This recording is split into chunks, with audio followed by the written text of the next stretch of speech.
Good morning. Today is May 20th. It is 9:39. This is the Budget and Public Employees Committee. Madam Clerk, please call the roll. Alderwoman Tyus. Alderwoman Sanye. Alderman Browning. Present. Alderwoman Velazquez. Present. Alderman Devotie. Present. Chair Aldred. Present. Alderwoman Tyus. Alderwoman Sanye. We have 4 present. We have quorum. Thank you. With that, we will move on to approval of the minutes.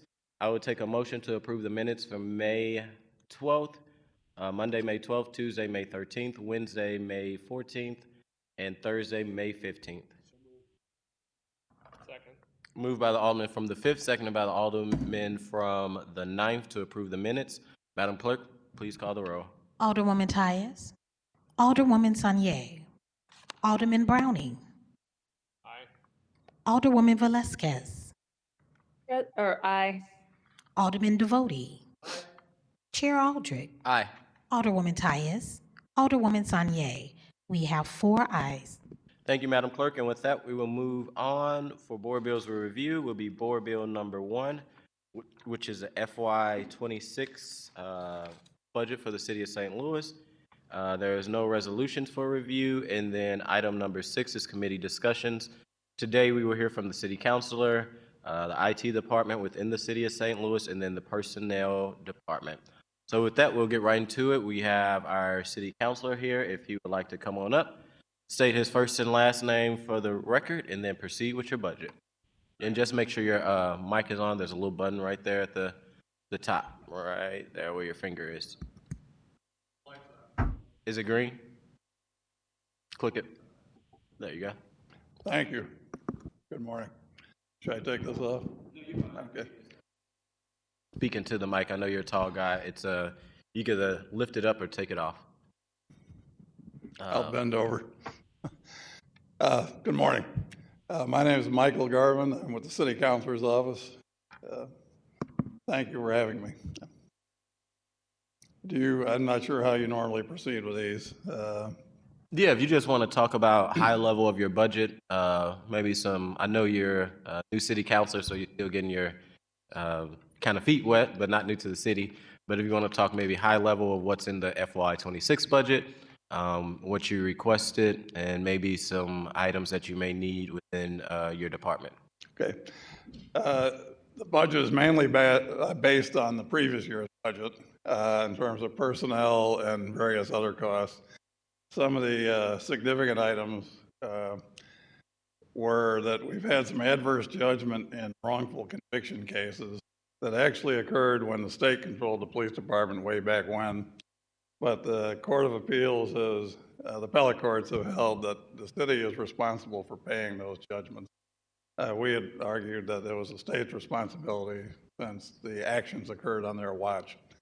But we didn't win on that. So there is money in here because there's still 2 wrongful conviction cases that just by their nature, they involve a lot of money if the plaintiff prevails. One person was incarcerated for 28 years. The other one was incarcerated for 11 years. And they both have claims pending, alleging wrongful police misconduct, things like that. And ultimately, the city will be responsible for whatever amount we have to settle for, or whatever judgment is entered in those cases. So we've incorporated that into our budget. I don't think there's anything else remarkable. Because I was not the city councilor at the time the budget was prepared. I'm not as familiar as I might be with this, but I think I can answer any more questions. One other item.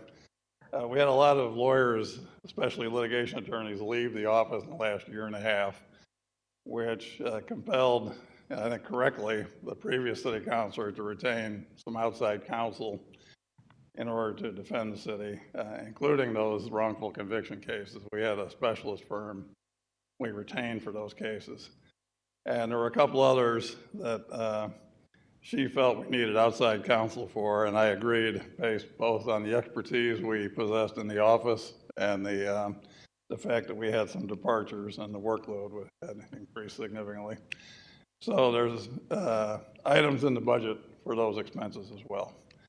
To me, those are the two most remarkable things in our budget that differed from last year.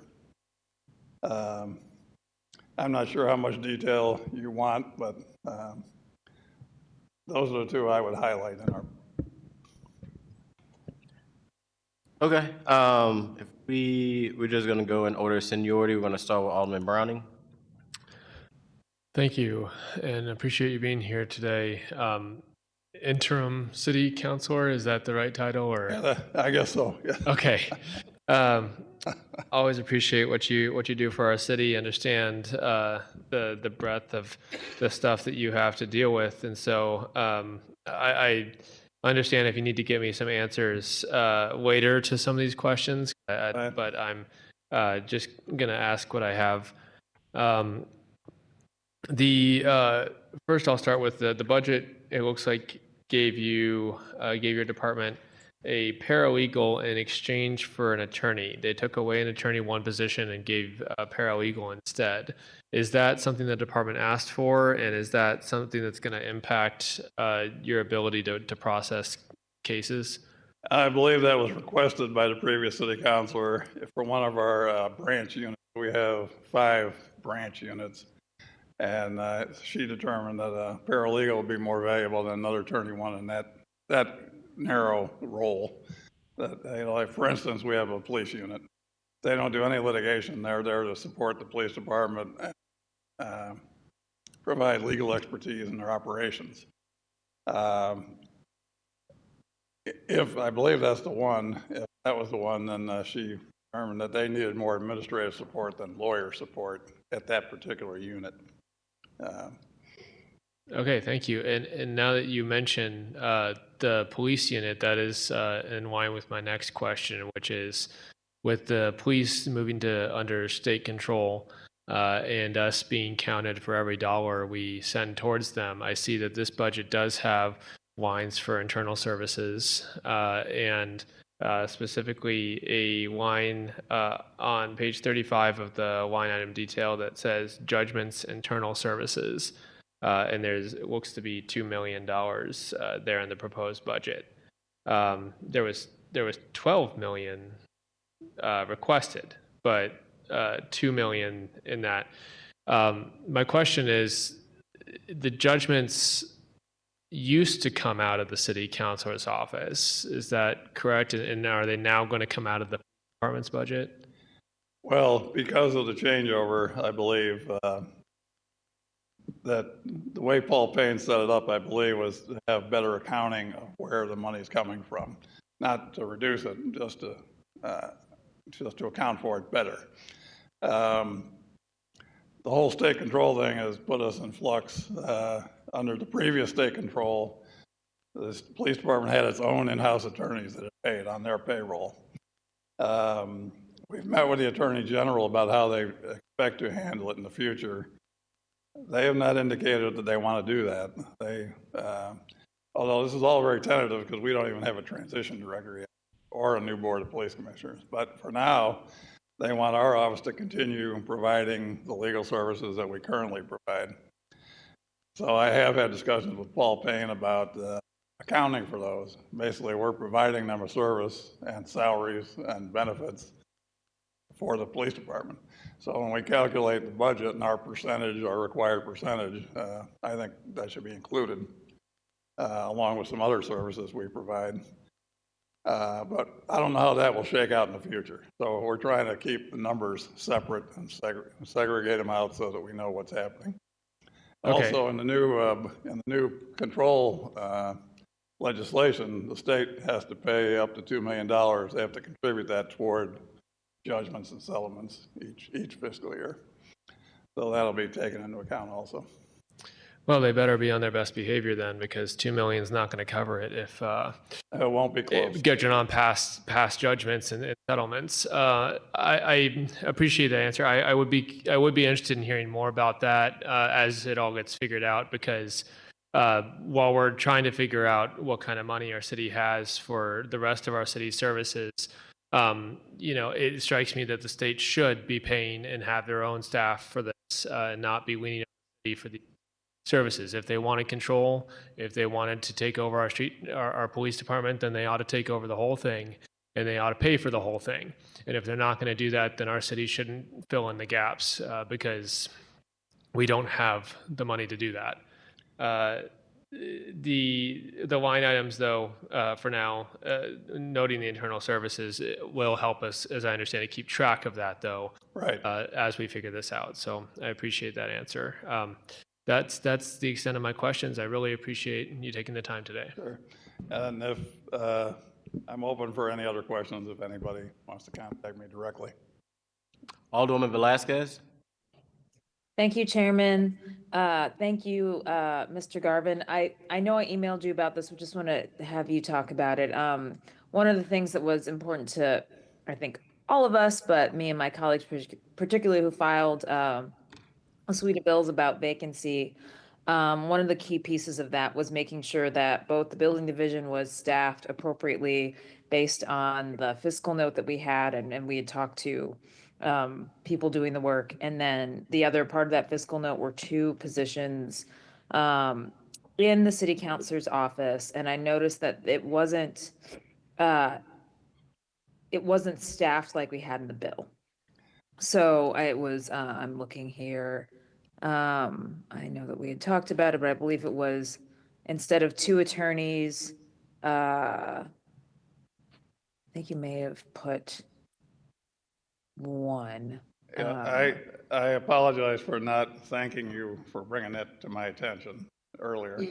But I did talk to Paul Payne about that, and he said that because the revenue wasn't expected until later in the year, he was prorating those positions until okay. the revenue started. So it shows 1 because it won't be till later in the year, and then next year there would be 2 when it's a full year, is how he explained it to me.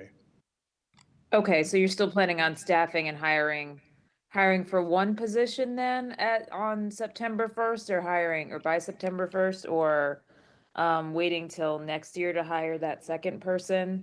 We didn't talk about when to hire exactly, but he said because the revenue wouldn't be generated and actually be realized till later in the year, he was prorating it for that reason, which may not be the perfect answer, but it was reasonable. Yeah, I think our concern is that, I'll use my eyes here. My concern is that we had talked to the building division expressly about starting that having the ordinance go into effect on September 1st, so the city could have time to appropriately staff. So, I guess I'm not sure if that sounds like it's the case with the city councilor's office, if we're talking about not hiring for that till next year. Because, I mean, the city councilor's office plays, an integral role in that process, because you will be the ones doing the special tax bills and the liens, which the building division really couldn't do. So maybe I don't know how it works, but I'm a little confused. Well, I'd be happy to follow up on that with Paul and you if you like.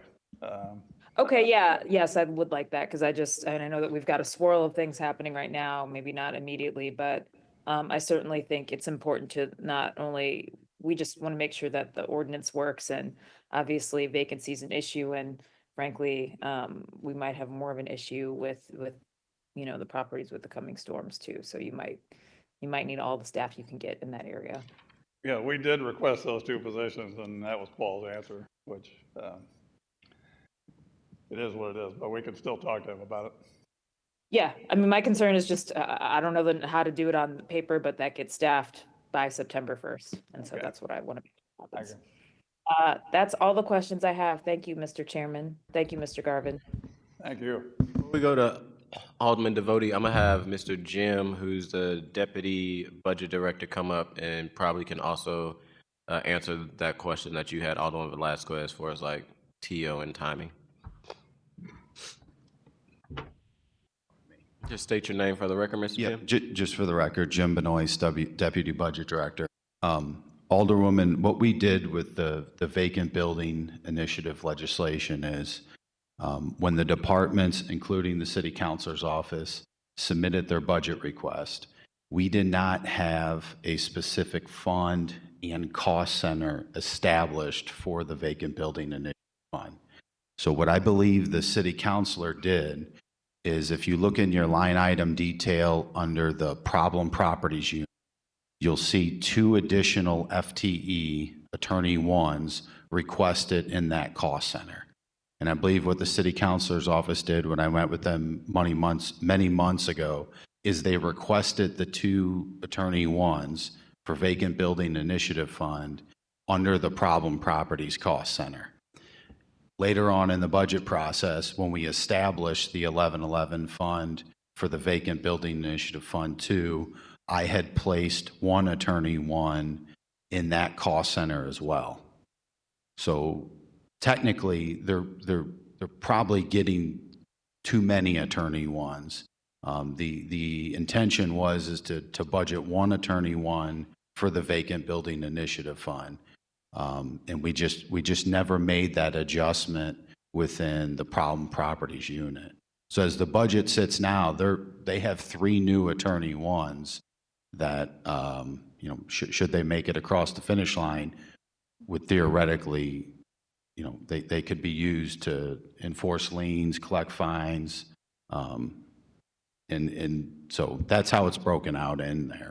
Within the building division, there's 2 building inspectors within the 1111 fund for the vacant building initiative fund. They are in the pros budget as well.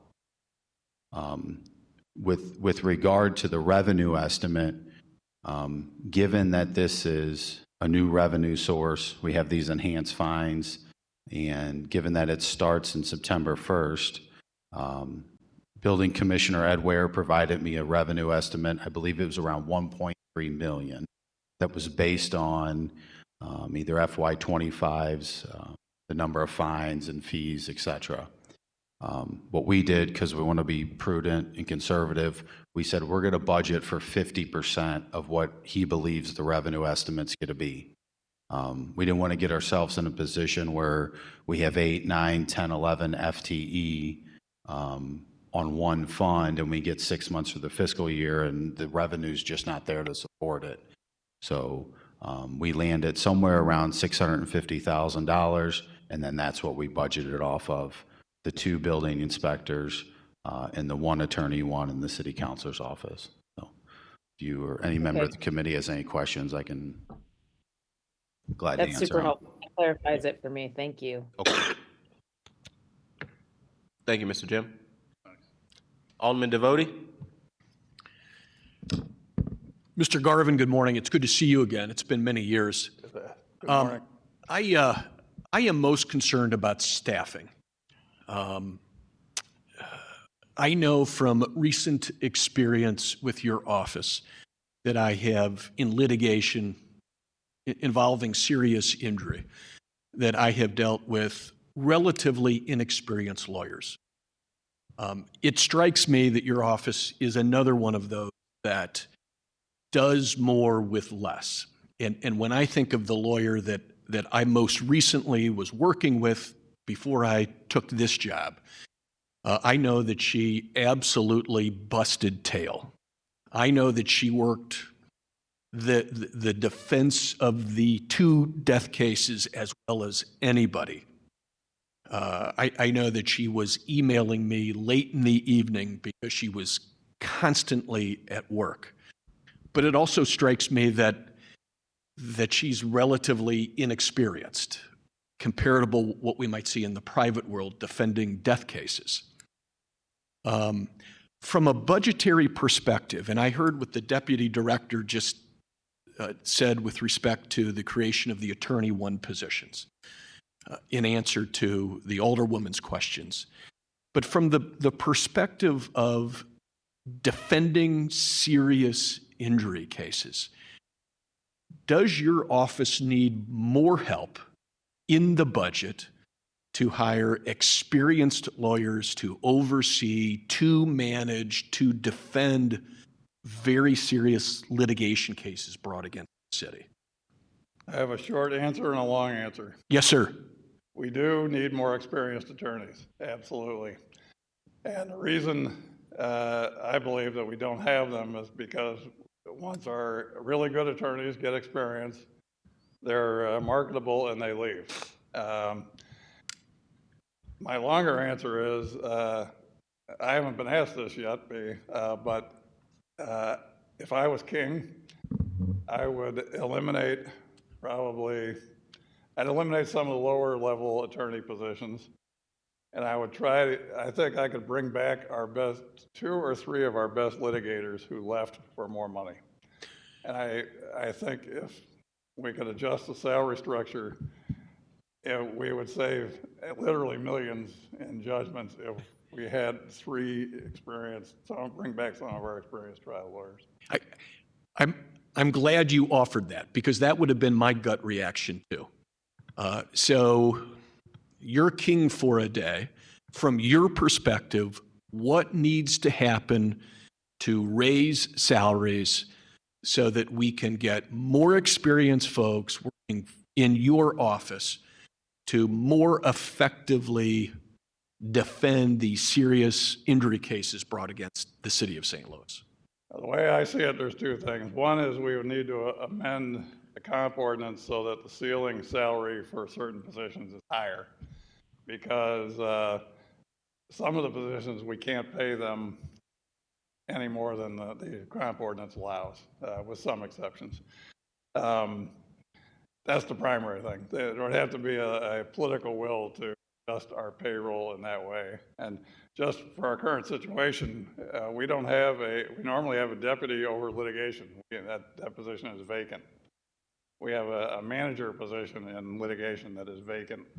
And that's because when the people get to that level, they move on, because it's not just a little bit of difference, it's a huge difference in terms of salary. And yes, sir.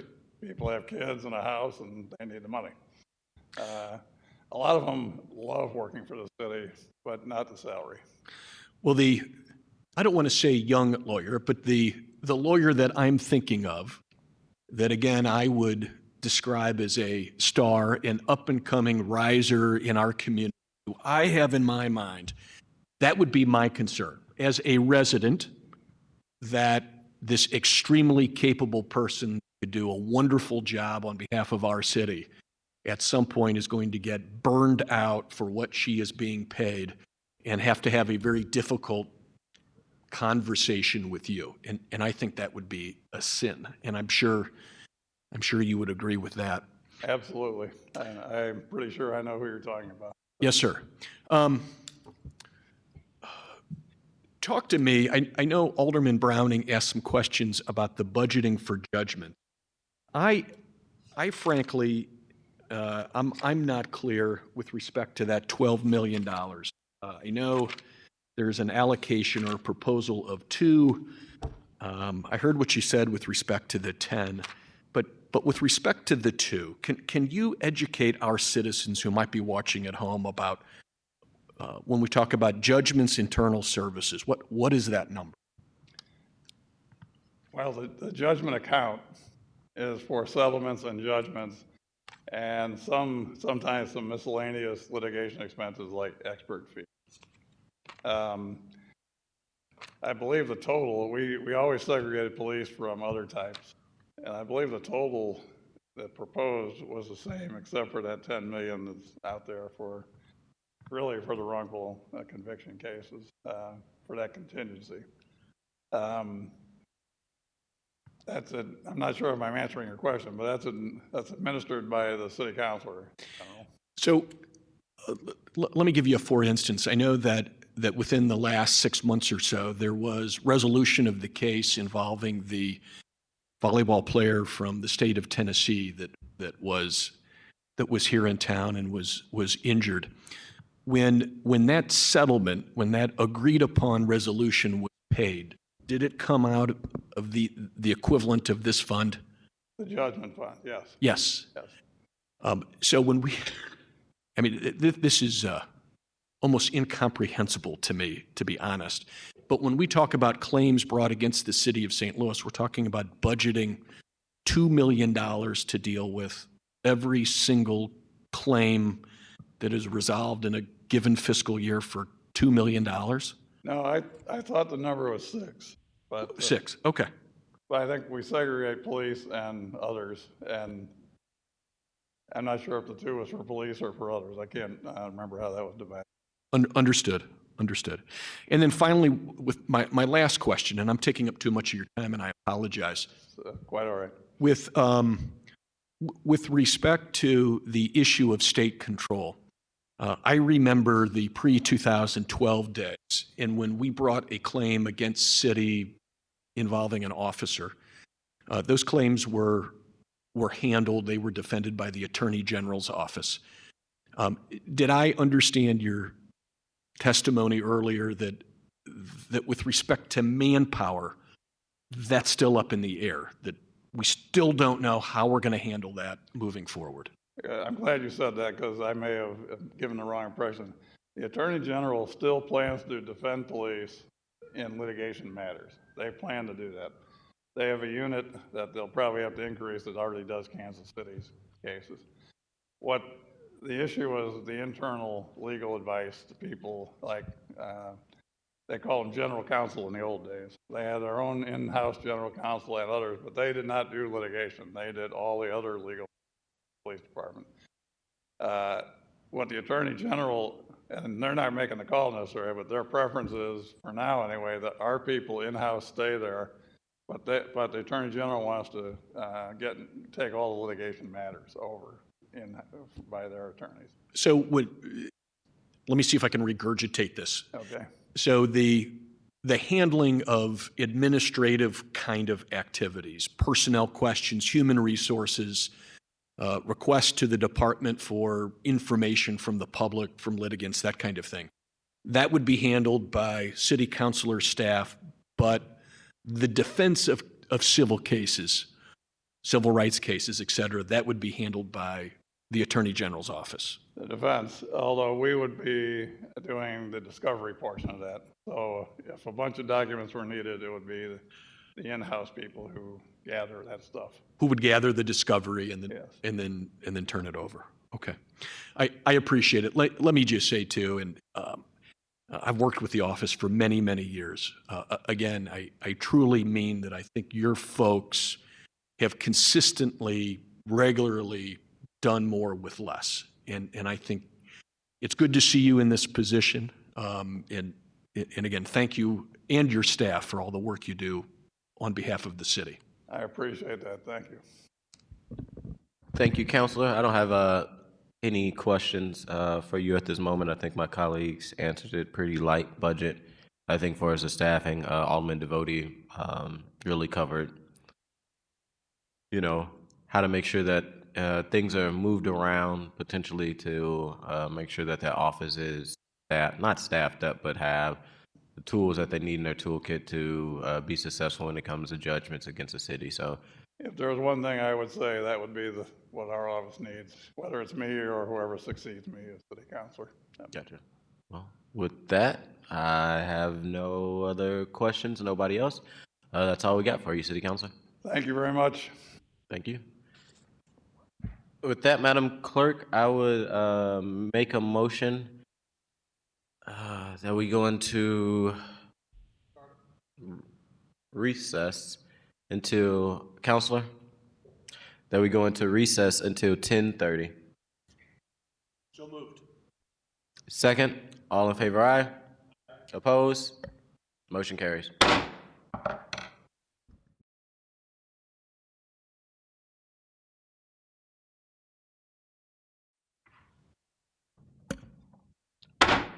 All right, the Budget and Public Employees Committee is back from our recess, and we are resuming with committee discussion. Item number 2 is our IT department and the City of St. Louis. If the director would like to come up and maybe introduce yourself for the record and your staff that is behind you, and then you can proceed with the budget, and we'll ask questions afterward. Great, thank you. Thank you for having us. Cindy Reardon, the IT Director for the City of St. Louis. With me today, I have some of my upper managers. I have Tony Myers, who is our Information System Administrator over the network side of the house. Dan Jones, our Network Services Manager. I have Jason Jason Whiteley, who heads up the data analytics team, not currently on my staff, but we'll talk about that more in my presentation. And I have Sean Kersey, who is part of our Oracle UKG support team, system project leader, and Doug Bowman, who is also part of our Oracle UKG support team, system project leader. Thank you.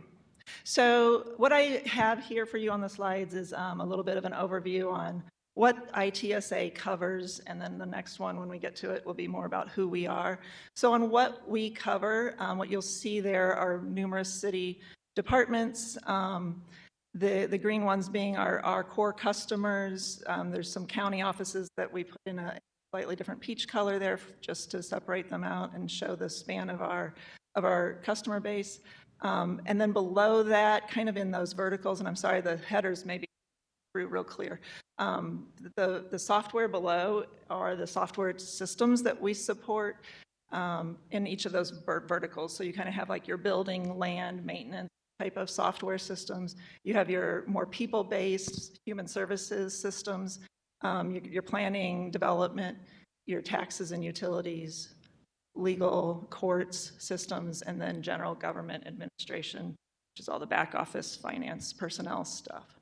Across the bottom is some of our core platforms that we support, the business functions of government, tools that we use every day, some integration tools that we use to try to connect this ecosystem into one picture for our end users, and the data and analytics tools that we use to pull data out of all these systems. So as you can see, I wanted you to not drill into every single one of these softwares, of course, but to give you a visual that shows the breadth of software that we have, that we support. Some of it we have vendors that help us support. Some of it it's hosted, maybe on our premise, maybe in the cloud. And so we have our technical network managers who to support the back office, this infrastructure as well as the software. So yeah, that's kind of the landscape.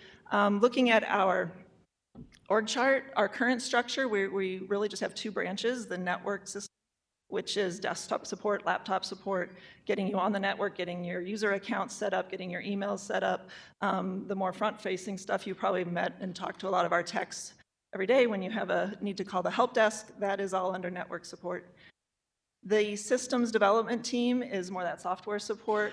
They do a lot of work with some of our consultants who are supporting the larger systems like Oracle, UKG. We still have some consulting help on that along with Doug and Sean's teams. We have our GIS systems. Those types of things are all under systems development, and then they also are the programmers who write integrations and use some of those integration tools to try to connect situational awareness, really, to make sure our left hand and the right hand know what they're doing. Our proposed structure, though, that structure that we have currently is very, it's very operational and just what we do, going boots on the ground, getting the product delivered. But what we're missing is that governance board and some data management and portfolio management. And what those things refer to is more the planning side, so that we're not just reacting and purchasing new software because we have a new problem. Are we looking at the software that we have? Are we looking at how we can configure software that we already own to meet the business problem that we're faced with? Are we spending our IT dollars wisely across all city departments? Of course, I make the decisions with my team on what we spend in our budget, but there's a lot of IT expenses in other people's budget. So is there any governance looking at how we make those decisions as a enterprise rather than in silos? So that would be the purpose of adding a governance board. That's not a staffing thing, more of a policy board that I would propose we add to our structure. What we would like to add in our staffing side is data manager and portfolio manager. Again, the planning before you start embarking on software implementation, it's very important that you have a project manager identified, you have funding sources identified, that you know the requirements and what your successful product needs to look like, so that you don't get halfway down the trail of implementing and find out, we forgot something, this is cost overrun, this product isn't even meeting the needs that I originally wanted. So that would be the idea of adding more of a planning arm to the IT department. So I've kind of delved into a little bit on the next slide on our personal services. So to that end, we asked for some new positions. We did get an additional security administrator, and the GIS manager was previously shared, or currently in our fiscal year 25, and for the last couple of years, it's a split position, meaning planning and urban design pays half of that person's salary, and IT pays half of that person's salary. This year, we were able to increase it to a full-time person for both of us. So what was half and half, now PDA has a full-time person, and IT has a full-time person. So it equates to a half increase for my budget. The positions that we did not get that we asked for relate to the previous slide, that data analytics team and the project planning portfolio management person to lead up a branch there. Service desk manager was another, I think, critical position that we didn't get, but in terms of priorities would be my third priority. Someone to just help manage the IT help desk and make sure that we're meeting our service level agreements and getting tickets pushed through the system quickly and dispatching our techs efficiently. The impact of not getting those three categories of positions that I asked for, the data analytics team does exist. I'm going to have Jason come up and give you just a quick couple sentences on what he and his team do now so that you have understanding of the work that's already going on. But it was funded through ARPA, and it expires at the end. Well, the money for it that we have allocated for it runs out June 25. So Jason, would you like to come up and introduce yourself? Hi, my name is Jason Whiteley. I'm the data and analytics manager. I'm sorry, could you repeat your last name for me? Whiteley? Whiteley? Thank you. Okay. Yeah, so I've been heading up the data and analytics team since we started in 2023. And basically, we manage three different softwares. One is the city's cloud data warehouse, which is funded through 2027, I believe, through grant funding.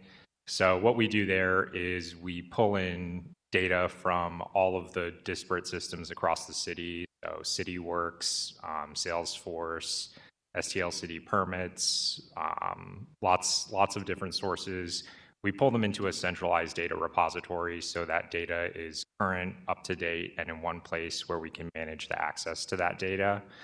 And then we also manage Tableau, which is a data visualization software. So we build dashboards. We help other departments build dashboards so they can take advantage of that data to help them make better decisions and get better insight into their own operations. And we've been working closely with the mayor's office on the LUSTAT initiative for the last 2 years as well. Thanks, Jason. So I think kind of to sum that one up, we really feel like that team under the ARPA funding has created a infrastructure for data that the city was grossly lacking over the last decade. We were behind the industry standard on having things like a data warehouse and data visual. Is that still? Oh. So we don't want to lose that investment and lose that momentum. So that's why we're asking to roll those positions into the general revenue fund under ITSA. The other two bullet points there, I've talked about a little bit, lack of a portfolio or project manager, overseeing the intake of new projects, prioritizing them, making sure they are scoped properly so that we don't buy the wrong software or apply the wrong software, would just ensure that we're doing good project management and that we're not buying more and more siloed software that shadow IT is what it's often called, where people are buying things outside the scope of IT, and then we end up with disparate systems. And I mentioned the service desk manager already. So going on to the next slide, that was just a visualization of some of the work that Jason and his team, I wouldn't expect you to be able to read it, it's way too small, but that's just a visualization of the type of dashboards that the data team has been able to create for some of our departments for just daily awareness of where they stand, where the needle is on whatever operations they're in charge of. Last slide here is our non-personnel budget highlights. In 2025, Windows 10 goes end of life, end of support, so we will have to upgrade all of our employees, all of our users to Windows 11. Fairly large number of computers are new enough that they can handle Windows 11. We can just upgrade in place. But there are about 500 computers in the city that are old enough, not enough memory, not enough capacity to handle Windows 11. So we need to upgrade those PCs as well as upgrade the operating system. So we would need $475,000 to upgrade all those machines, replace those older PCs. We did get about half that in our budget for fiscal year 26. I've actually got a budget transfer request in with the budget division now to see if maybe we can use some savings this year to purchase upfront now with some savings that I had in fiscal year 25 budget to fill the other half. But if that doesn't work out, we'll be needing to work with the departments to see if they have funds to replace computers. And that's about every 5 years. I think it was 2019 when we last upgraded, 2018, 2019, when we had to move everybody to Windows 10. So it's about an every 5-7 year rotation where we have to kind of have an infusion of funds to upgrade old machines. The computer services account is really remaining pretty constant, which is fine. I had asked for an increase to biggest chunk of that increase that was not funded was to increase the number of Google licenses we have. We do have a significant number of employees who do not have a city email account, which doesn't necessarily impede their ability to do their job because their job is probably not at a desk or not at a computer where they would need email throughout the day. But as we move more and more to digital systems for payroll, for benefits, for just communications in general, we are finding a gap with those employees not having a city email account. They have trouble accessing some of the information that we want them to have access to as a city employee, like their pay stub. They can get to them. We've got workarounds. We've got ways they can log in from their personal accounts if using our multi-factor authentication, but it's not ideal for communication.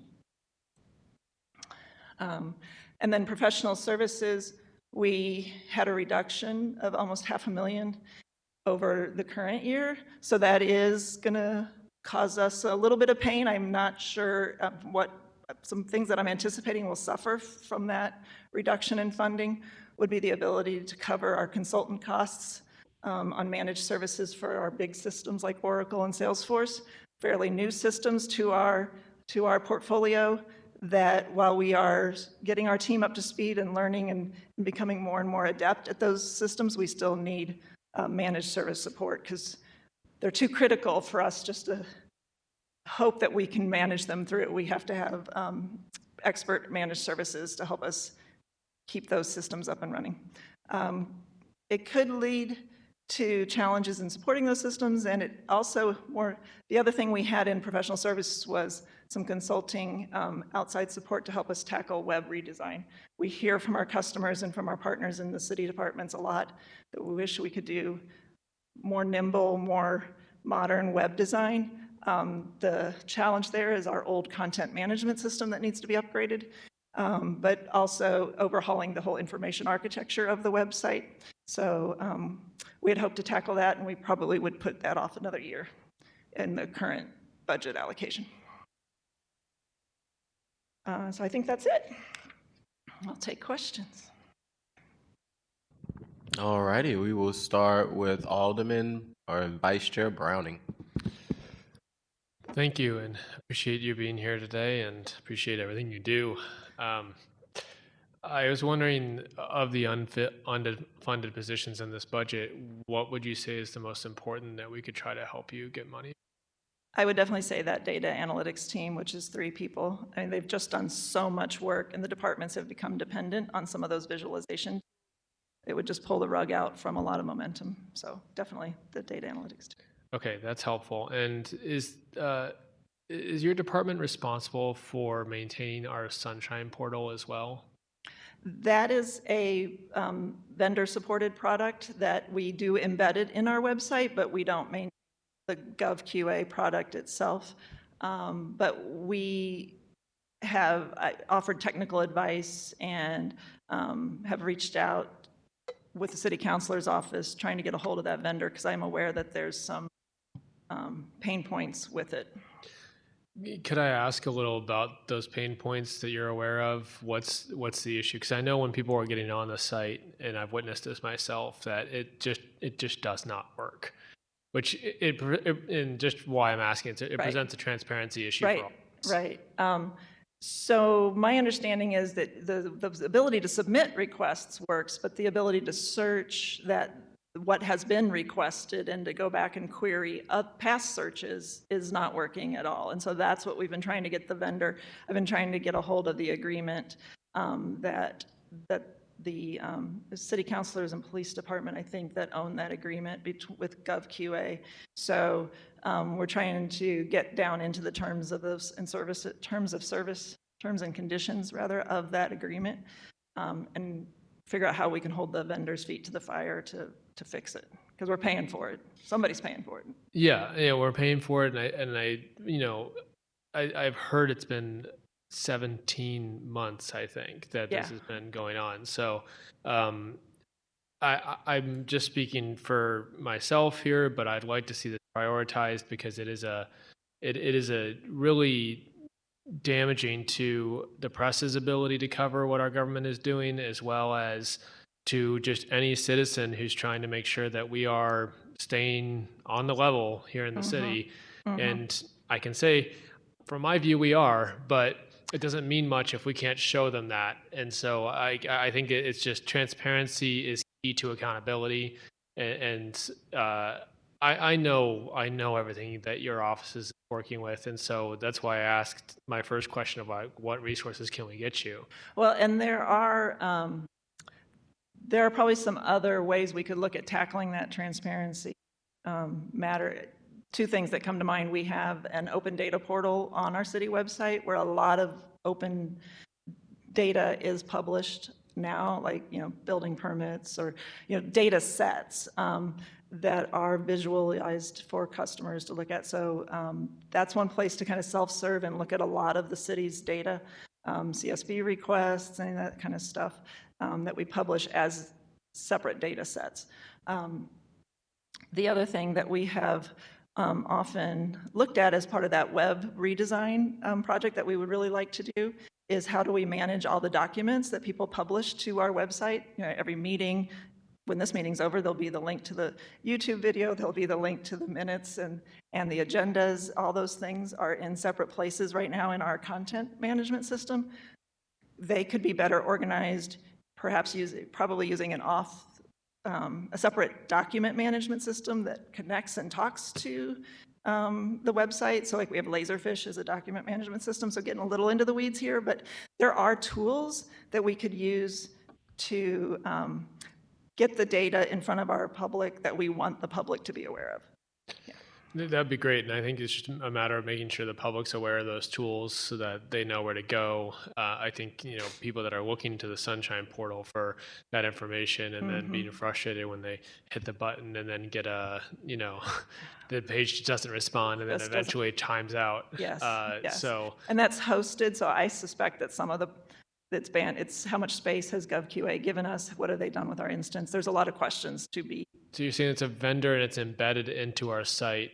Are we exploring finding a different vendor? I haven't started that line of questioning, but I think it's a fair line of questioning to have with our Sunshine Law organization, the City Councilor's Office, and the other agencies that have their own sunshine programs.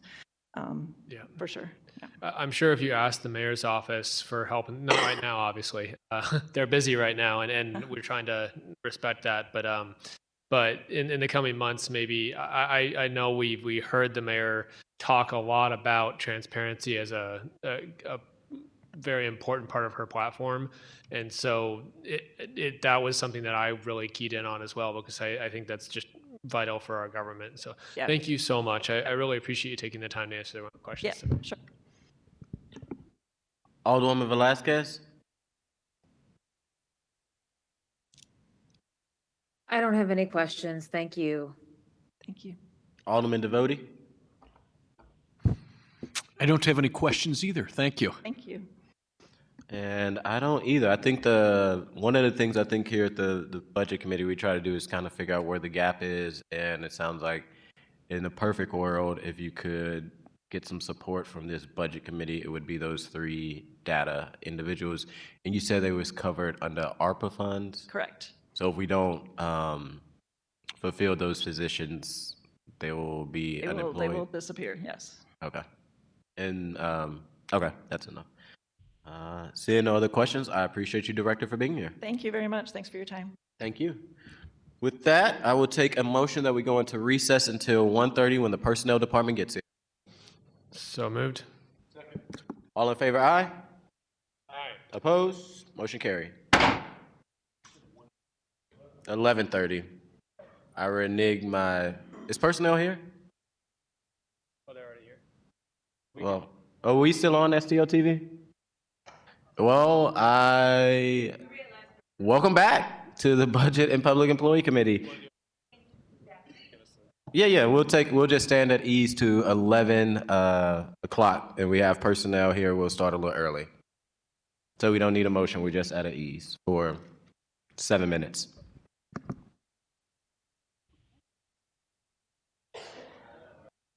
Live back at the Board of Aldermen for our Budget Public Employees Committee, and we're resuming with our last item of the day, which is the Personnel Department. With that, whoever is presenting, please come on up, state your first and last name, your title, and if you want to, you can also let us know who's here with you. Good morning. It's a pleasure to be here. Thank you very much. My name is Jamie McGeechan. I'm the Public Information Officer for Department of Personnel, and I'm joined today by John Unnerstall, Director of Personnel, Monica Green, Manager of Health and Welfare for the Department of Personnel, and Brenda Haverly, Supervisor for Health and Welfare. Good morning. Good morning. You can proceed with your budget. Thank you. Before we do begin, again, our thanks for this opportunity to discuss the budget with you.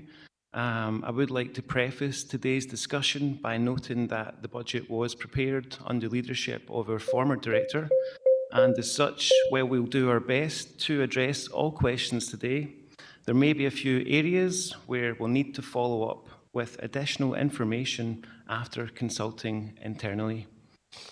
Thank you. On to the next slide, please. So the Department of Personnel, it's composed of a diverse team of human resources professionals who are dedicated to serving the operational and strategic needs of the City of St. Louis.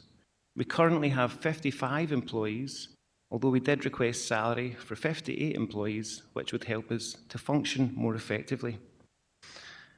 We have had a change of leadership, as I mentioned recently. Director Unnerstall is with us, and this is a time of change and I'm sure growth as we move forward.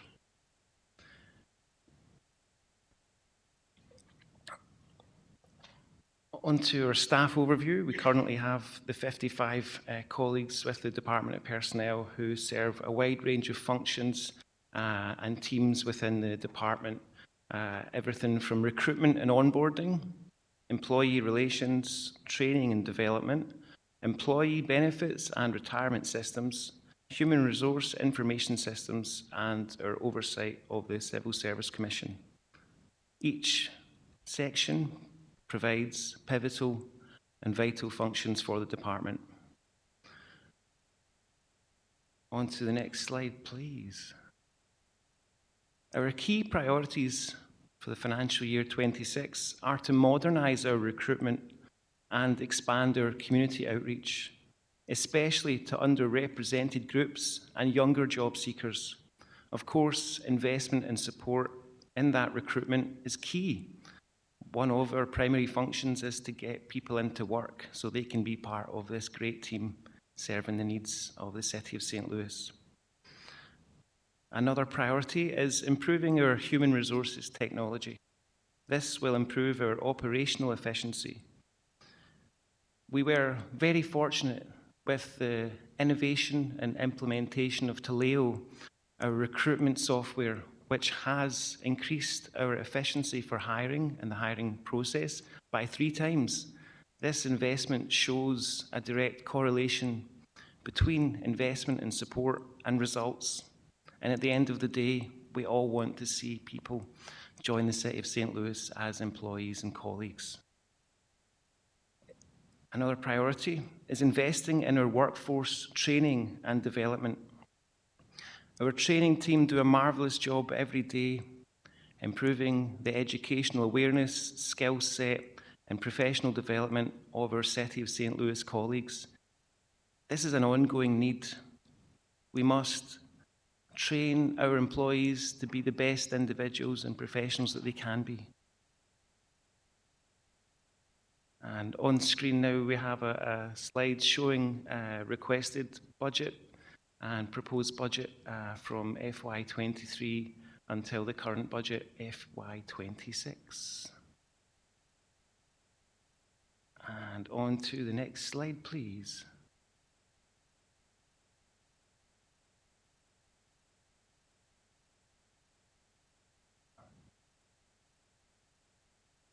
Line items, yes, I was going to reflect on some of those funding items. For recruitment, we had requested $100,000. The proposed budget for this is $0. And I must touch on the importance of separating recruitment and the advertising budgets. Recruitment budget should be used for targeted job postings, developing pipelines with local schools or workforce development partners. It provides targeted tactical outreach to potential job candidates. In comparison to the advertising budget, which provides general advertising for working with the City of St. Louis, branding and advertising. We had requested $20,000 for software licenses and $0 are proposed. We absolutely need these software licenses. When they lapse, we will be in a very tight spot. These software licenses are for Microsoft Office 365. They are for Adobe. They are to support essential work across our department, allowing us to serve the needs of the City of St. Louis, employees, and the public. Office supplies, we had requested $75,000 with $25,000 proposed. We're always struggling for resources internally. We are always doing our very best to be good stewards of the funding and support that we're provided, but we're always in need of increased investment for these office supplies.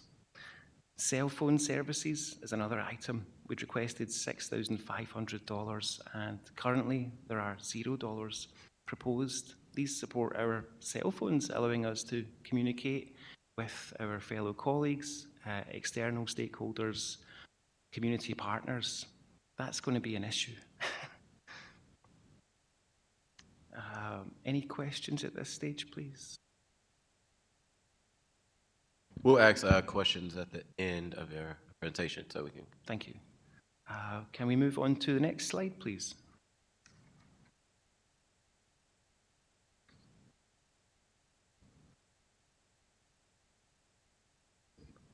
And on to the next slide, please. Thank you. I'd like to invite my colleague Brenda Haverly, Supervisor for Health and Welfare, who is going to provide an overview of the FY26 budget for health and welfare, which is so pivotal to our work here with the City of St. Louis.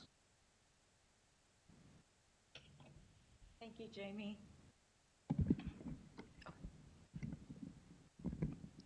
Good morning, and thank you for having us today. So I'm representing the Health and Welfare section of the Department of Personnel. The reason why we are presenting as opposed to any other section in our department is that we have a very substantial budget. We manage the insurance plans for the city. The medical plan alone is a $31 million plan. The pharmacy, $29 million plan. So it's significant management of these two plans, just to mention a few, although we do have a full suite of insurance plans that are available to employees. We have a small team of 6 individuals managing all 14 insurance plans for the city. Our audience are our city and police active workers and their families, so that's a 9,000 live representation.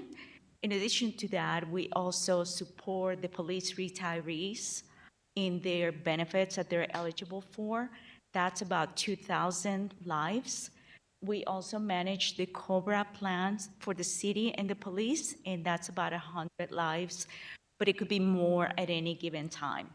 So every new hire that comes through, we have to support. Every person that exits the service of the city, we also have to support. If they decide to enroll in the city COBRA or police retiree plans, we continue to work with them. So our work, unlike a lot of other sections, is a long-standing relationship with all the members. Next slide, please. So just to highlight, I just want to highlight the main items for our budget. Our medical insurance went up this year by a 4.5%.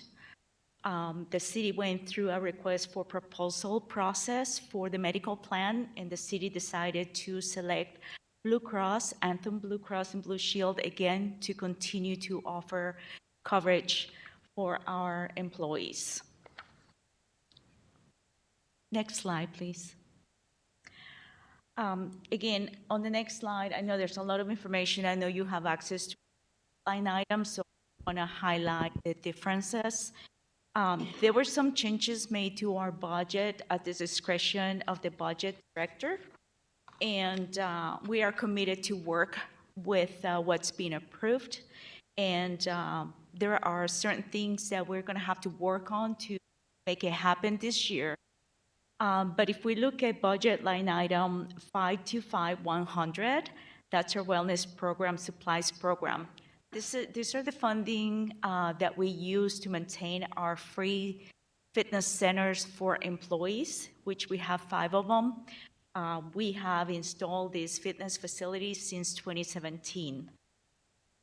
So that particular fund was shaved down by $175,000. The next line is our wellness programming account, which is 565105. And that line item was decreased by $100,000.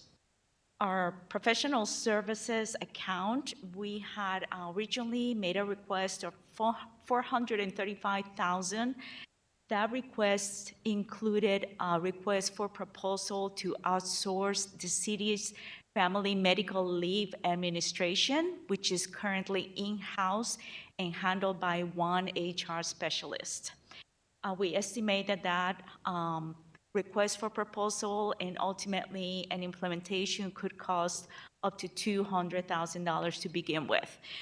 We don't have those funds because they were decreased from the budget, so we will be seeking guidance from our leadership along with the budget division leadership to, if we need to move that direction, where can we make a shift to make that happen?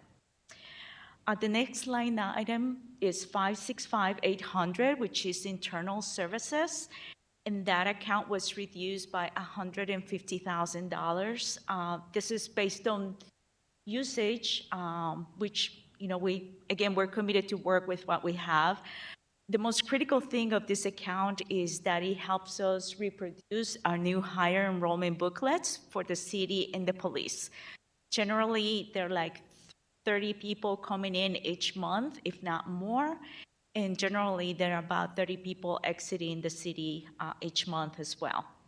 So altogether, we're looking at a reduction of $610,000 for our budget, and we will do what we need to do to make things happen, make sure that none of the insurance plans are at risk in any way.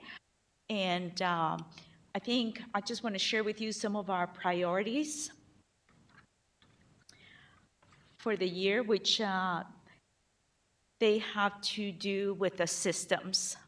We do need a viable enrollment platform. As of this year's open enrollment, we're still processing paper enrollments, and we have been waiting for the Oracle system to roll out a new feature, which is called Redwood Experience, that would make it more user-friendly for employees to use. At this point, that has not been implemented. We are following the leadership of the city IT department on that. So I think we're getting closer. If that turns out not to be viable, we will be searching for some other type of online enrollment platform. As you can see, we have a very broad audience and we have a small team. So we have to leverage every piece of technology that we can. There's some technology interdependencies, whether it's within our own department or IT, that we will continue to work through so they can help us out, but that's a high priority for us. Another high priority has to do with the city timekeeping system and UKG. We are trying to find the right sponsorship so that all the appropriate pay codes are reflected in the system. Otherwise, the city is not able to appropriately account for and track when employees have FMLA cases. So this is very critical to us as well. Also, we have been tasked by the City Health Insurance Committee to look into implementing either a flexible spending account or a health savings account for employees. So these are items that we're going to be working on during the year.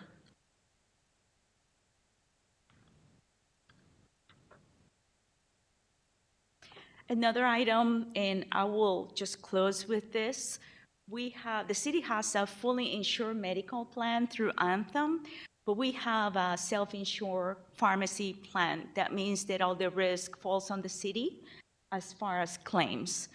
We need to review the self-insured pharmacy plan just based on drug activity and the GLP-1 medications that are out there being heavily used, potentially overused, that are very, very expensive to the plan. So these are our priorities for the upcoming year. I really sincerely thank you for your time, and we're definitely open to any questions that you have. Thank you. Was that all department, or is there more? That's all for presentations. All righty, we will start in order of seniority, starting with Alderman Browning. Thank you.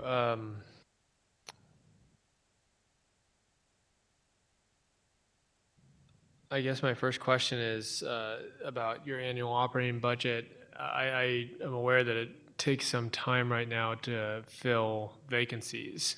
And while I applaud that we've reduced it from 75 plus days down to 51 days, it still needs to go faster because a lot of these positions are not, should we say, positions that we need to do like second and third round interviews for. I mean, if we're hiring someone to get out and work on our streets or pick up our trash or do our sidewalks, that feels like that should be a pretty quick hiring process. Especially, and similarly, if we're trying to hire, for police or any other thing, we're competing with the region around us. And so a quick process is needed to get people in the door and, out on the street doing that work. Is there anything that we can help you with to speed that process up?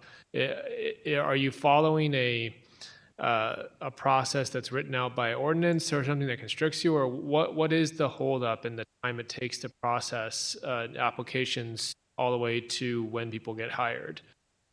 Great question. Of course, it's our priority to improve our efficiencies to the highest level they possibly can be.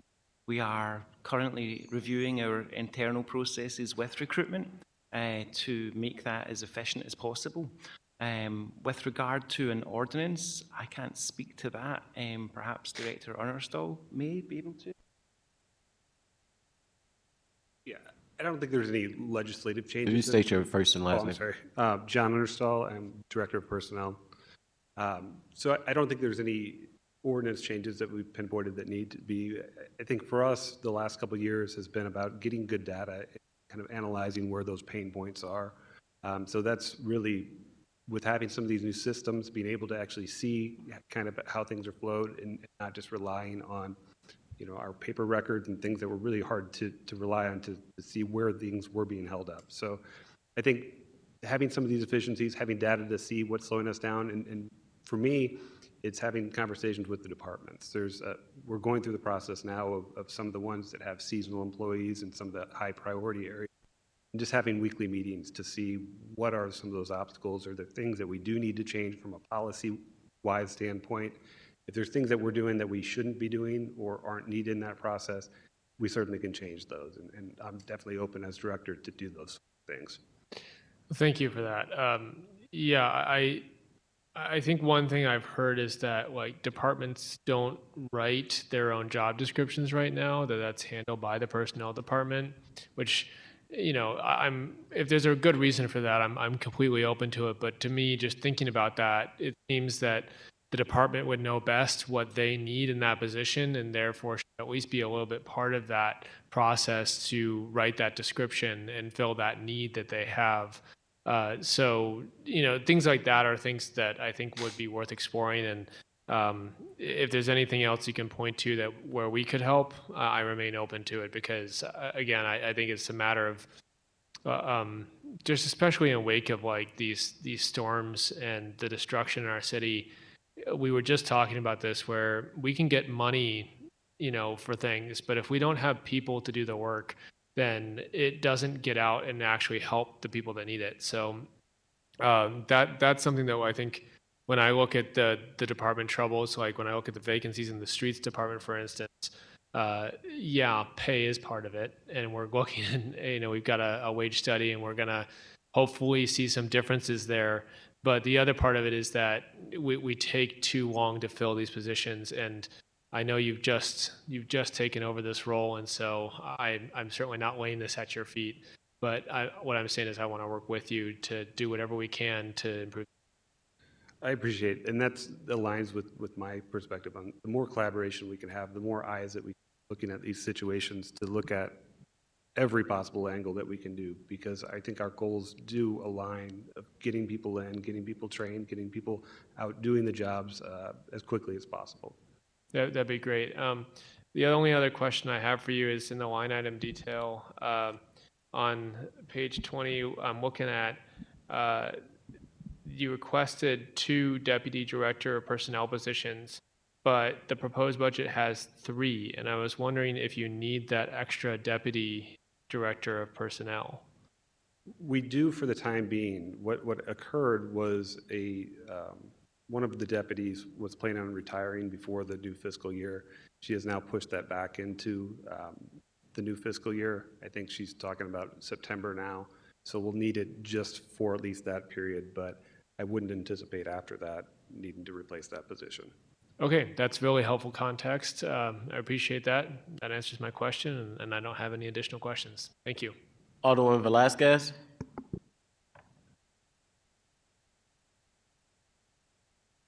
Alderman Devoti. Director Unnerstall, it's nice to see you. Thank you and to your team for coming in today. I do have some, I think, some pretty pointed questions. I'm relatively new to the position, so over the last month or so, I've sat down, I don't know, 6, 7 department or division heads for my own benefit, if not for anything else, to learn what they do and how things work and what their frustrations are. I have consistently heard that one of the frustrations has to do with filling open spots, moving folks through HR, moving folks through personnel. And I heard Mr. McKeegan talk earlier today about the idea of the notion of wanting to be efficient. It occurs to me after sitting through 2.5 weeks of these hearings that there is a consistent theme between departments. And I don't mean to be picking on you, but the consistent theme between departments is we don't have enough personnel. And one of the reasons we don't have enough personnel goes to wage rate. And when I've met with folks, they keep talking about this salary study that has been commissioned and we haven't seen the result for. I know in going through the budget, there's a line item for this past year with respect to the salary study. Where does that stand? It seems like we are all waiting in place, running in place, and the bottleneck remains waiting for the result of this salary study. Where is it? So we're pretty close on getting a report from the consultants on that study. One of the things, once we get that report, the kind of next step is to go into union negotiations with the various labor. So we need that information to first then start that process to get something in place for a pay ordinance. So I've seen draft numbers of things, and we're making sure that we're drilling down with the consultants, making sure that the data that they do provide us, recognizing the importance of this study, is as accurate as possible. We had very low participation numbers with city employees responding to some of these surveys. So that's been part of the issue, is how do we make sure that we're doing the best matches for these positions and having the best wage rates to match them to. So that's been some of the things. We have weekly meetings with these consultants to try to talk through some of these issues and kind of drill down into those questions. But my experience, having done this in a 2019 study as well, these things always take longer than you map out them to happen. But I am optimistic that we're getting to that finish line, at least, of getting good recommendations of paths that we can go. I don't think it's going to be an easy path. I think those recommendations are going to say it's going to be pretty expensive for us to get where we need to be as a city. But I do anticipate, hopefully soon, to have that report and then start engaging with the unions and other constituents of what we need to go to. How soon? Could be as early as the next couple weeks. I think we've had a lot of good conversation about some of the areas we needed them to look into a little more.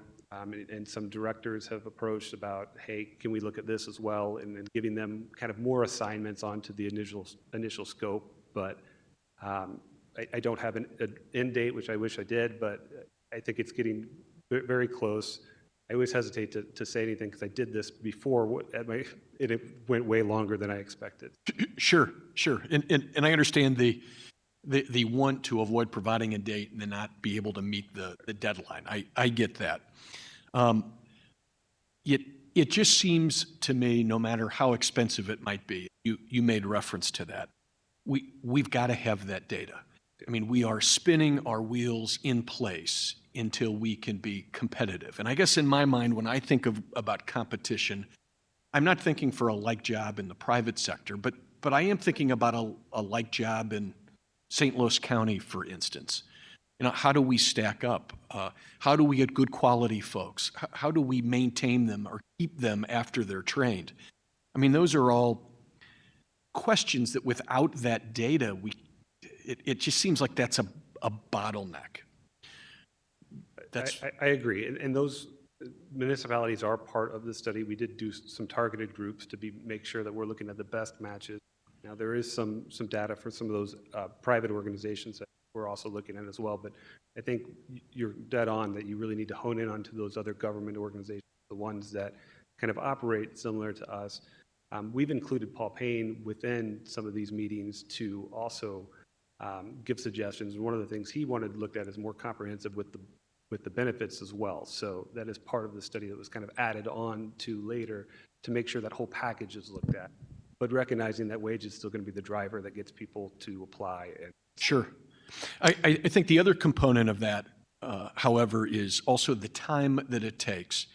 And I think Mr. McKeegan talked in terms of, I think it was recruiting and onboarding were the two large categories. At least that's what I heard.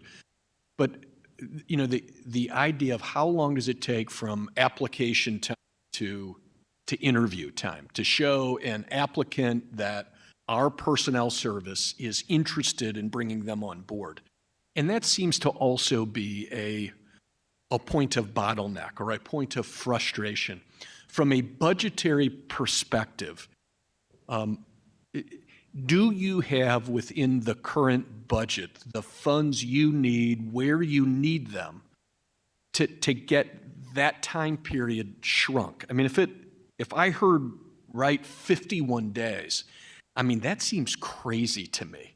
And that would seem to be an explanation for why when we talk with these department heads or these division heads of, I had somebody that I know was interested to be mechanic, a tree trimmer, a street department worker, whatever it is, that if it is really taking us 51 days from app time to turnaround time to show interest, we can't be surprised when we lose somebody. Even if pay was commiserate, even if pay was appropriate, if that time passes, I mean, we can't be surprised when they've moved on to St. Louis County or Webster Groves or Chesterfield, whatever it might be. So that's a very long-winded way of saying, and I apologize. Does the budget provide you with the funds where you need them in the amount you need them to shrink that 51 days to a more realistic date to capture, to hook some of these potential employees? So I guess my answer to that is I don't know yet, but it is going to be something that we're looking at and prioritizing. I mean, I have spent quite a bit of my time with TA looking at these sorts of efficiencies, having initial conversations and involvement with the mayor's office to look at this as well, to partner with the various department heads and to try to see what all the issues are. So you don't want to just say it's a money issue, or we want to see if we can do better with what we're doing already before we get to say, hey, we need more money to do this. So at this point, I think we're good, but it might be something 6 months from now that we come back and say, okay, we do need a couple more people here to get the job done more efficiently. You used a term of art or an acronym I'm not familiar with, a TA. What's a TA? Talent acquisition is the section that's in charge of all of the recruiting. I understand. Yeah. Okay. And again, just to hone down a little bit, I want you to assume that pay and benefits is commiserate, that pay and benefits are sufficient, that an applicant wants to work for the city of St. Louis, whatever the job is. From your department's perspective, forget about forestry, forget about streets. What is it going to take your department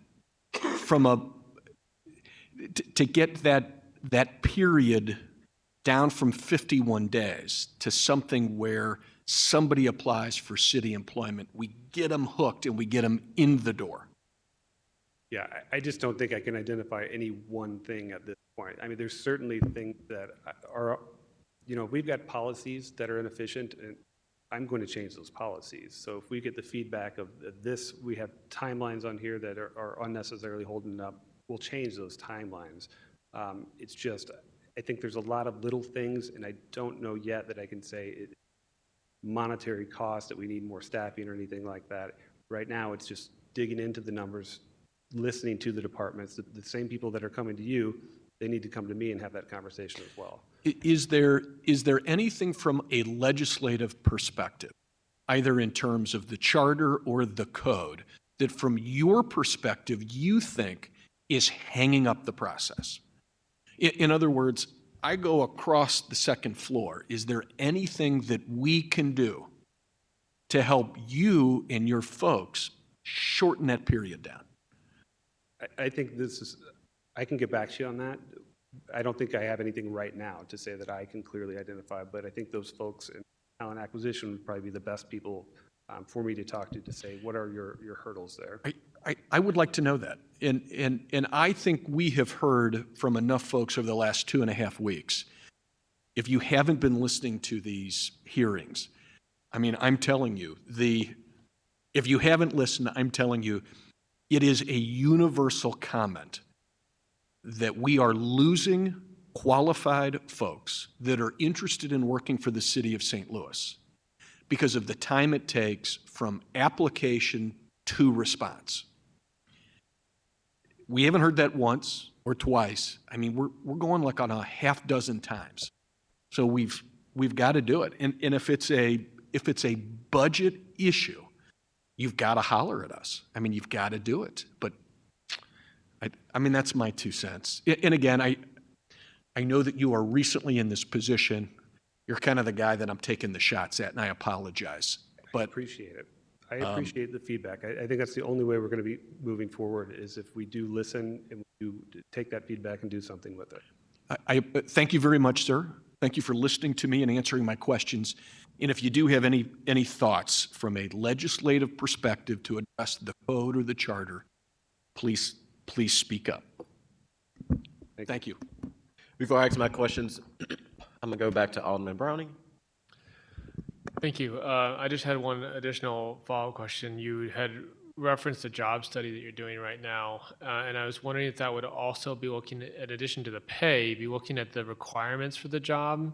And what I mean by that, for context, is that, for instance, if you look at other cities in their streets department or their Department of Transportation or what have you, they seem to have, I don't know if call it lower, but I'd say different qualifications for the same types of jobs that we are requiring here. And so, for instance, if we were to try to hire someone in one of our departments, our job description right now might say something like 3 years of experience and a CDL license.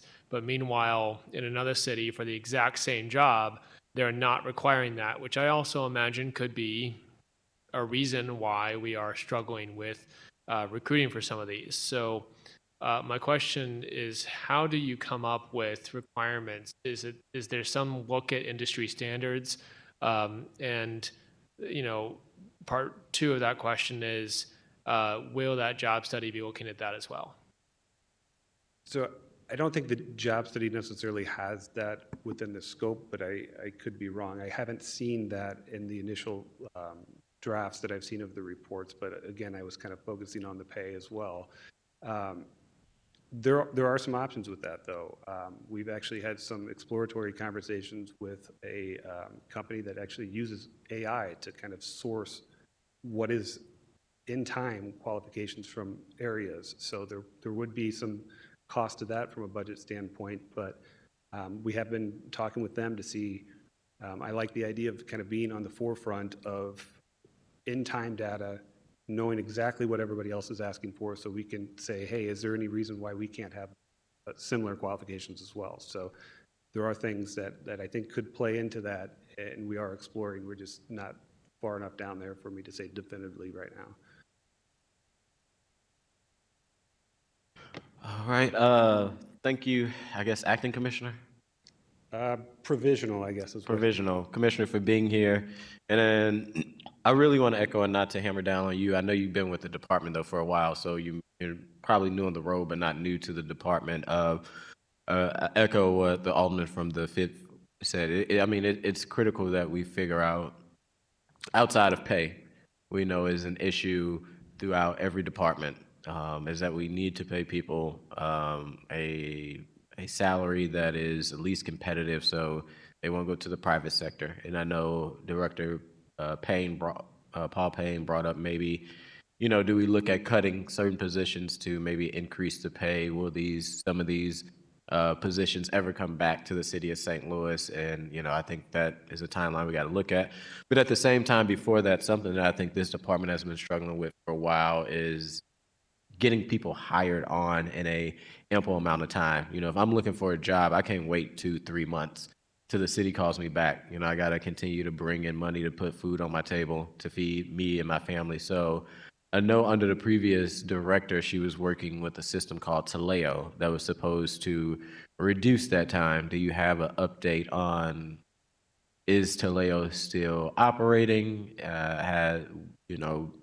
Has that system reduced the amount of time that personnel is able to hire people? Yeah, so I think some of the reductions that was mentioned earlier are due to the Taleo implementation. But with any system, I think there's constant evaluation and looking at, is it set up right? Are there things that can be done that can improve this process? Are there steps that need to be added or taken out that make it flow through quicker? And those are part of all the conversations that we have. We've had them with the mayor's office talking about the feedback that they've gotten, just like you guys have. And the individual, the people in talent acquisition get a lot of feedback as well. So it's looking at, and I think it's a daily process. You've got to always be looking at that. Is there anything that we can do better today than we did yesterday to have that sort of gradual improvement? And then over time, you see those reductions that make a big impact. So I guess all I can say is it is something that's being looked at. Taleo is not a static thing. And if there's things that can be identified within it, we're going to make those changes. What's the average time if I come in, I want to work for forestry and I meet all the requirements, and I want to talk about requirements after that, but I meet all the requirements, I get approved. What is the time frame from me filling out an application? It's open in forestry, so they can fill that acquisition. For me filling out an application, actually out on the streets cutting grass. Is that 45 to 51 days, I think is what Jamie said. And what is the holdup of 45 to 50 days? I can go to, McDonald's and get hired within a week. Yeah, there's a lot of different elements. I think screening applicants, not just for the qualifications. Some positions require drug testing, things like that.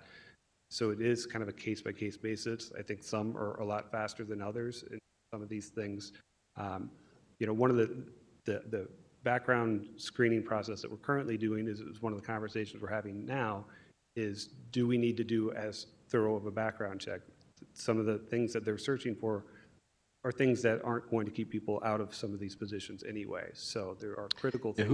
Who makes that decision? Because I know that kind of goes into my requirement question. I know it's some things that we require that really is just not necessary. And I know I think maybe the police chief or the fire department, came in and talked about, like marijuana, and understanding there are some jobs with heavy equipment that you want to make sure, or first responders that you want to make sure that their mind is clear. But, I think one of the things they brought up is, how do we make sure when they are filling out the application that they don't have to worry about that, and then it's on the department to maybe follow up within a month to make sure that they're clean? So who makes the decision to say, what is this requirement for this job and that requirement for that job? So what you're speaking to are some of the federal requirements for some driving jobs and positions like that. So there's layers of who it's required by. I think what we can be flexible is the things that we're doing in addition to some of those federal or state requirements. If we're doing additional things, we need to be drilling down and saying, is this necessary? Should we be doing it? Is it worth doing all this work and causing this delay, or is it something that it's not going to knock somebody out of a job anyway, and something we can eliminate? So, as recently as last week, these were the conversations I was having with DA. How can we do this more efficiently? Some things we might have to have, the time-consuming searches, but others, it might not be necessary at all for what the position entails. Gotcha. Well, I'm happy those conversations are happening, because I know I've talked with people that have applied for the city that, resumes are just stellar, but don't meet, I guess, the certain requirements that the department's asking for. And in today's time, you can be trained on any systems and whatnot, but have heard several people that just have been turned around because I'll just be honest, kind of feel like we're nitpicking, or we have an old system of requirements that is holding us back from bringing in talent to the city. And right now we need all hands on deck. when I asked about, and then my last question, when I asked about what is the time frame, you said about 40 to 45 days? 45 to 51. Is there a reduced timeline for individuals who aren't operating heavy equipment, so a custodian or folks that may not need a deeper background check for the job that they're going for? Yeah. Or is that the average just across the board for every I think position? that's the average. I think if we did drill down and segment it out, there would be some positions that would be faster, some positions that would take quite a bit longer. I don't think we have that with us right now, but it's at least now we have a system that can provide us with that data so we can drill down further. Okay. I'm sure the budget committee, even though we're meeting during this process, I'm sure at some point, and appreciate all your staff for being here. We'll probably ask for you guys to come back because I know, like Alderman Devotee said, and it's not all on you. It's going to take all of us together from departments and the mayor administration and the board of aldermen to figure this out. But we have to, work together to figure out what is the lag time from getting people in certain positions. Department is saying it's personnel. They have these org charts or whatever, and then they're waiting on you guys, and then it's a delay. And somewhere there's a breakdown, which isn't just, I think, beneficial in the long run. But at the same time, I appreciate the work that personnel do, because I know that you all are underpaid and overworked like every department, but we do have to figure out as a team, how do we make this happen? So I'm sure we'll probably, at some point of the year, ask you all to come back so that we can figure out what we can do from the board of aldermen, who we need to talk to in the mayor's administration or departments to get some of these jobs rocking and rolling, because we need people, and if we didn't need people at any other time with this happening, we definitely need people now. Yep. I appreciate the collaboration. Thank you. Any other questions from my colleagues? Seeing none, thank you all for being here today. Thank you. Thank you. All righty. Madam Clerk, do we have any acknowledgement of written testimony? We have none. Thank you, thank you. With that, any announcement from my colleagues? Alderman from the 9th. Just asking again everyone's patience as we work through storm aftermath. We understand that more and more places are getting power back in the last couple of days, and just want to encourage everyone that we are out there actively working on the problems. City employees, city workers are doing their best to get to the issues. I've been in constant communication with Ameren, and they are working their way through the known downed poles so that they can restore power to our. So we appreciate everyone who's coming out to help each other right now, and just urge everyone to continue to exercise patience as we make it through this disaster. Thank you. Thank you, Alderman. I echo everything from the Vice Chair of the 9th Ward, Alderman Browning. On top of that, please continue to check out the city website on ways that you can help donate and support organizations that are doing great work. Give a personal plug to, and there's many out there, Urban League, Red Cross, Annie Malone, but also Action St. Louis, and For the Culture at 4343 West Florissant will continue to kind of be one of the main staging locations to help drop off donations, to disperse donations within the neighborhood. I also know there's a location off of Natural Bridge in Sarah as another hub where folks can get resources, as well as the Urban League on North Kings Highway. But please continue, if you'd like to help, as we're past the kind of search and rescue. There are still some critical areas where lines are down, but please continue to stay updated with the city website. And if you're out with power, Ameren has been doing a really good job. A lot of folks are coming in from out state to help with this situation. Sign up for their text alert to know when your electricity is in range to be turned on. And to St. Louis, just, thank you to the community and all of us coming together and, playing the role that we can when you have areas such as the Alderman from the 9th and Alderwoman from the 12th and Alderwoman from the 10th and 11th areas are just completely been devastated. So also, the mayor made an announcement that FEMA will be in town tomorrow. So I know there was rumors that they were here. They're not, but they will be in town tomorrow assessing issues that are in the neighborhood. So please be safe and stay tuned to the city website. And I'm going to turn it back over really quickly to the Alderman of the 9th. Just to follow up with that, if FEMA will be here tomorrow assessing damage, not taking reports from people, from my understanding. So if there's somebody who is identifying themselves as FEMA and asking for your information, please report that to the police. We know that there are some scammers out there, but to repeat, FEMA will be on the ground tomorrow, but not taking information at the time, but doing damage assessments. We will let people know when they can go and consult and provide information in order to receive relief. And we will be in constant communication about that. But just be safe and lean on your neighbors right now. I've seen people out cooking in the street, which has been a beautiful thing to see.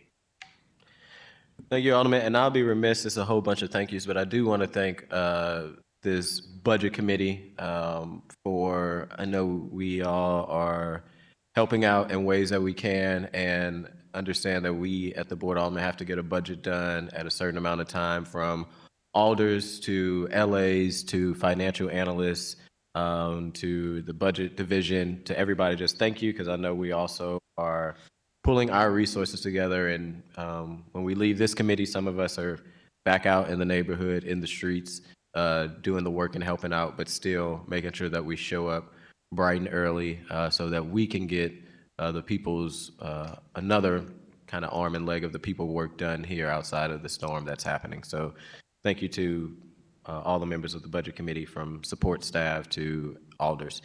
With that, the Budget Committee will resume again for us another announcement tomorrow at 9:30. We'll hear Corrections Department, Human Services, Affordable Housing. Madam Clerk, I would like to excuse the Alderwoman from the 7th, and I would like to not excuse the Alderwoman from the 12th. With that, I'll take a motion to adjourn. So moved. All in favor, aye? Aye.